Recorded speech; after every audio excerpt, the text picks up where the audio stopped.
Welcome, everybody, to Divorcing Today. Now What with John and Jennifer. Today, we have a special guest, Jane Hoff.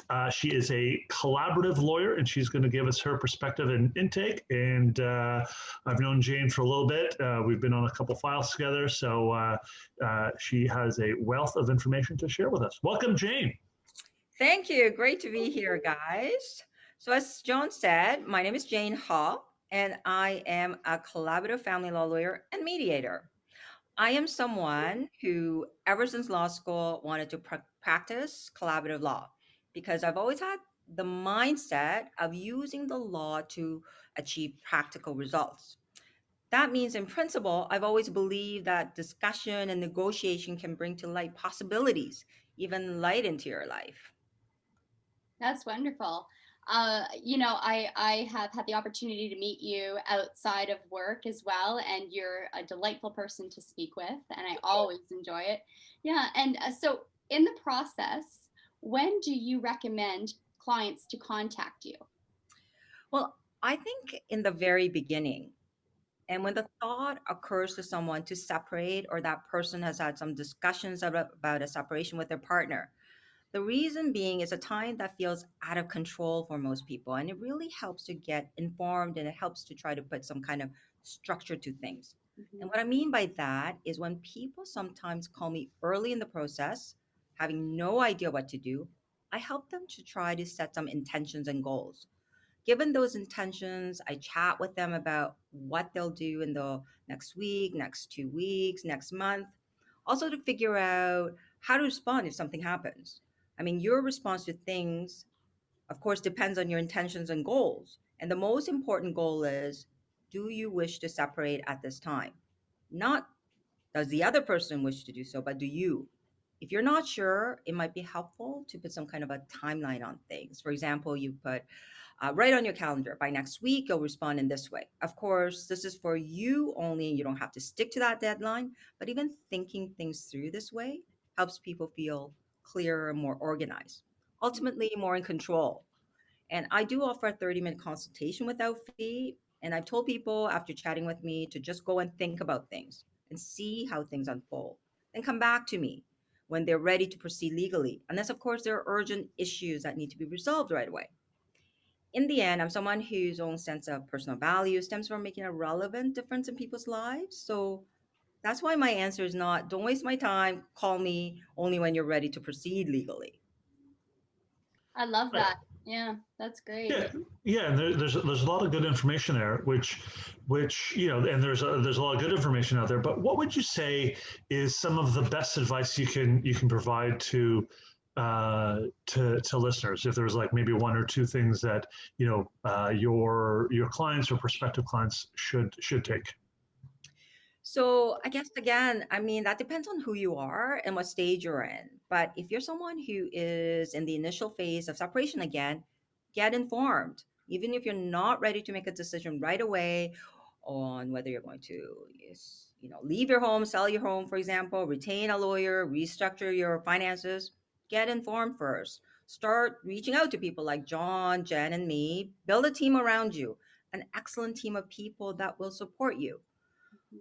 I mean, I have to admit, when I was going through my own separation, I call this team my own entourage. You will feel more confident about steps forward with good people around you.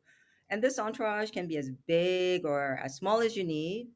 Mine was fairly big and included amazing coaches, both fitness and for my life, also a financial person.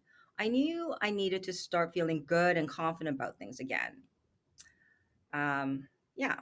So get informed would be my most valuable advice.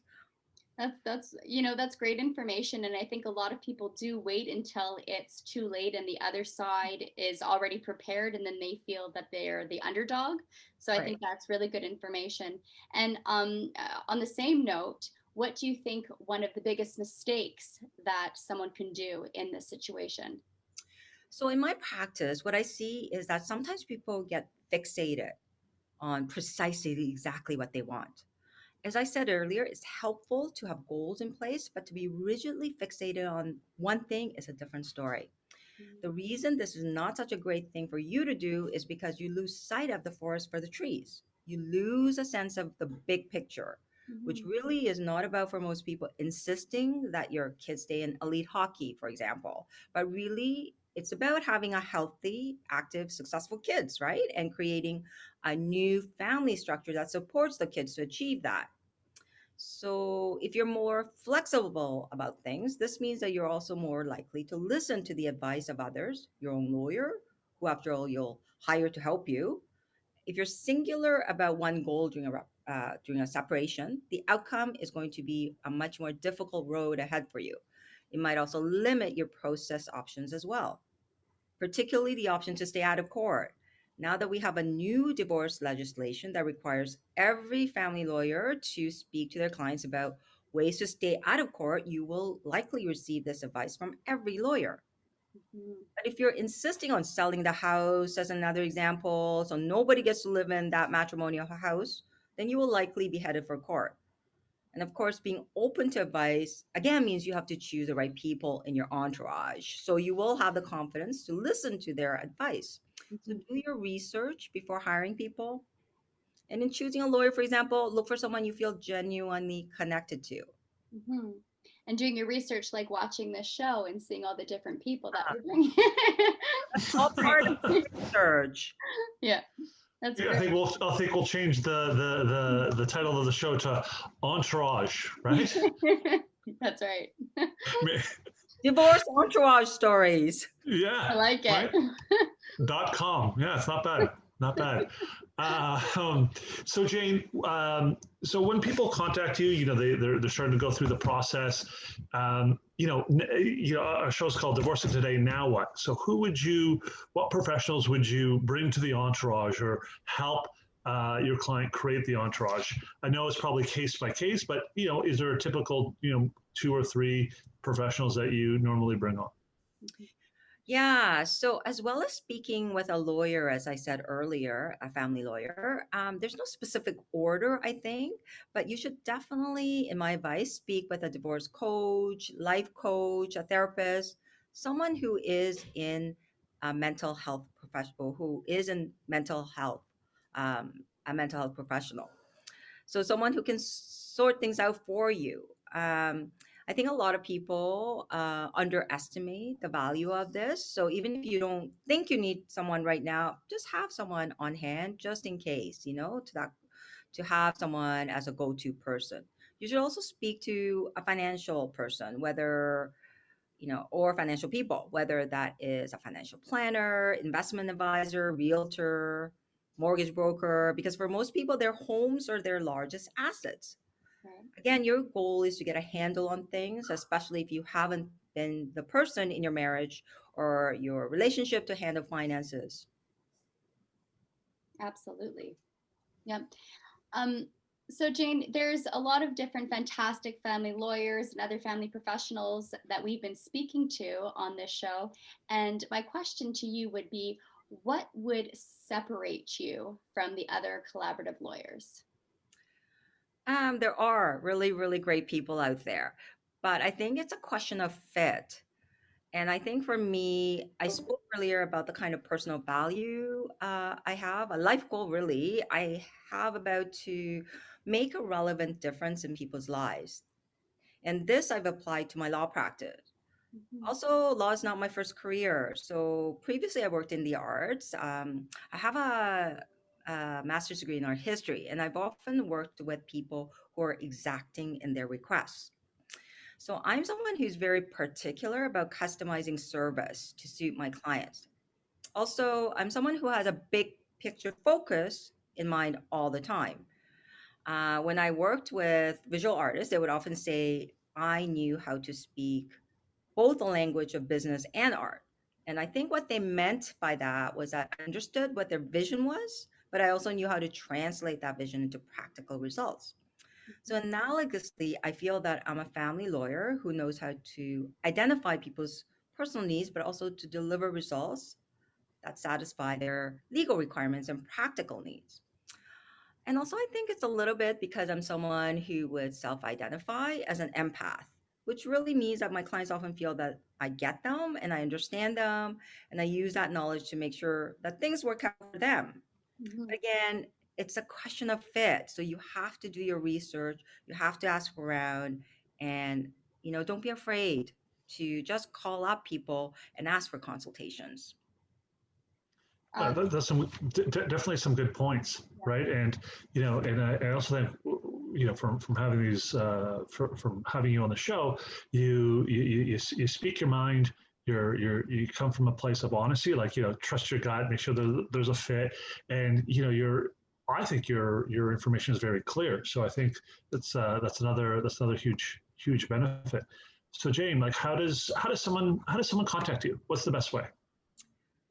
For me, email is best, and then we can set up a call, an informal call. I'm someone who responds fairly quickly to requests, so like I can't promise within the hour, but usually within the hour, I'll get back to you unless I'm super busy with something else.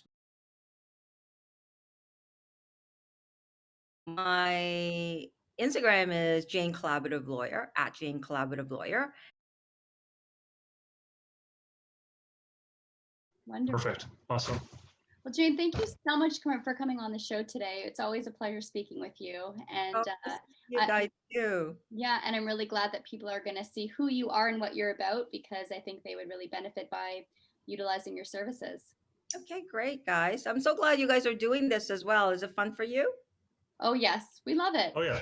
Yeah. We enjoy it. Okay. And it's helpful to get the message out, right? It's definitely, I think a lot of people who are watching the shows, understand a sense of the other professional, whether it's the lawyer or other people that we've brought onto the show, and it makes people a little bit more human, which is nice. Jane's fantastic. The first time I met her, she was so warm and very easy to have a conversation with, and I think a lot of her clients feel the same way. Yeah, it was good. It was good to learn more about her. I've met her a couple times, and I like when she's like, when she said, "Hey, if you give me a call, there's a consultation that we can have. It's no pressure, And I just say, in her words, when you're ready, come back to me, and then we could take next steps, and then once you're ready, we will do what we have to do, right? So it's like a no pressure. Here's some information, and get your entourage. I like that. Yeah, and it's great, especially because several family lawyers do charge for their consultation fees. I think it's fantastic that there are some, including Jane, that do give that complimentary, this is who I am, this is what I can help you with and what I'm about, because I think that people should be exploring to see who it is that they want to represent them, because that entourage does have to be something that you feel completely supported by and moving in the direction that you want. Right. And if there's a fit, trust your gut. Yeah. Move forward accordingly. Absolutely. Well, it was great. Love Jane. Yeah. And then thanks for tuning in, everybody. Divorcing Today with John and Jennifer. Now what?